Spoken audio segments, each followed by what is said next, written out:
Hello दोस्तों and welcome back to Simply Finance. आज हम बात करने वाले हैं एक ऐसे टॉपिक पर जो फाइनेंशियल प्लानिंग में बहुत ज़रूरी है, लेकिन लोग अक्सर इसे इग्नोर कर देते हैं, और वो है इमरजेंसी फ़ंड। सोचो, अगर आपके साथ कोई अचानक मेडिकल इमरजेंसी हो या कार रिपेयर करानी हो, तो आप इस फंड से कैसे अपना खर्चा मैनेज कर सकते हैं बिना किसी से उधार या लोन के। तो चलिए आगे बढ़ते हैं और बात करते हैं आज के टॉपिक के बारे में। सबसे पहले तो ये इमरजेंसी फ़ंड होता क्या है। ये एक ऐसी फाइनेंशियल सेफ्टी है जो आप अपने लिए बनाते हैं, ताकि जब कोई अनएक्सपेक्टेड या अचानक का कोई खर्चा आए, जैसे डॉक्टर का बिल या घर की रिपेयर, तो आप उसे आराम से मैनेज कर सकें बिना किसी अपने डेली खर्च को डिस्टर्ब किए। अब सवाल उठता है कि ये फ़ंड ज़रूरी क्यों है। दोस्तों, ज़िंदगी में कभी भी कुछ भी हो सकता है, और ऐसे खर्चे बिना किसी वार्निंग के साथ आ जाते हैं। अगर आपके पास इमरजेंसी फ़ंड नहीं हुआ, देन आप लोन का या क्रेडिट कार्ड का सहारा लेंगे, जो आपके फाइनेंशियल हेल्थ के लिए बिल्कुल भी सही नहीं है। लेकिन अगर आपके पास इमरजेंसी फ़ंड हुआ, देन आप इस सिचुएशन को आसानी से हैंडल कर सकते हैं बिना किसी उधार या इंटरेस्ट के बोझ के तले। और ना ही ये फंड आपके मंथली बजट को डिस्टर्ब करेगा और आपके लॉन्ग टर्म गोल्स पर भी कोई असर नहीं डालेगा। चलिए अब बात करते हैं कि कितना सेव किया जाए। आमतौर पर 3 से 6 महीने का खर्चा आपके इमरजेंसी फंड में होना चाहिए। जैसे मान लीजिए कि आपके महीने का खर्चा 20,000 है, तो कम से कम 60,000 या 1,20,000 तक का फंड आपके पास होना चाहिए।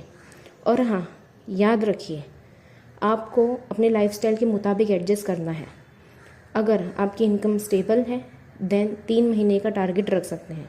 लेकिन अगर आपकी इनकम इरेगुलर है या कभी कभी होती है, देन 6 महीने या उससे ज़्यादा का फंड बनाने की कोशिश करें। अब बात आती है कि इमरजेंसी फ़ंड रखे कहाँ। ये पैसे ऐसी जगह पर रखना चाहिए जो सेफ़ हो और जल्दी से एक्सेस हो सके। इसलिए हाई यील्ड सेविंग अकाउंट एक अच्छा ऑप्शन है। इससे आपके पैसे सेफ भी रहते हैं और थोड़ा बहुत इंटरेस्ट भी मिल जाता है, जो आपके इस फंड को बढ़ाने में मदद करता है। चलिए अब बात करते हैं कि इस फंड को कैसे बनाना शुरू किया जाए। ये कुछ सिंपल स्टेप्स हैं जो आपकी मदद कर सकते हैं। एक गोल सेट करिए। पहले आप अपने टारगेट सेट करिए। पहले छोटे टारगेट रखिए, जैसे 5,000 या 10,000, और धीरे धीरे वक्त के साथ इसे बढ़ाते जाइए। सेविंग को ऑटोमेट करिए। आप अपने मेन अकाउंट से हर महीने थोड़ा थोड़ा ऑटोमेटिकली इमरजेंसी फंड में ट्रांसफ़र करने का ऑप्शन सेट करिए, चाहे सिर्फ 500 हो या 1000 हो। कंसिस्टेंसी ही सबसे ज़रूरी है। छोटी छोटी सेविंग करिए, जैसे कभी कोई extra take away meals avoid करिए या अननेसेसरी सब्सक्रिप्शंस को कट करिए। ये छोटी सेविंग्स भी आपके इमरजेंसी फंड को बढ़ा सकती है। इनकम बढ़े तो कंट्रीब्यूशन बढ़ाइए। जैसे ही आपकी इनकम बढ़ती है या कोई एक्स्ट्रा इनकम मिलती है, तो अपने इमरजेंसी फंड में थोड़ा और कंट्रीब्यूट करिए। तो दोस्तों, याद रखिए कि इमरजेंसी फंड आपके लिए एक फाइनेंशियल क्वेश्चन है।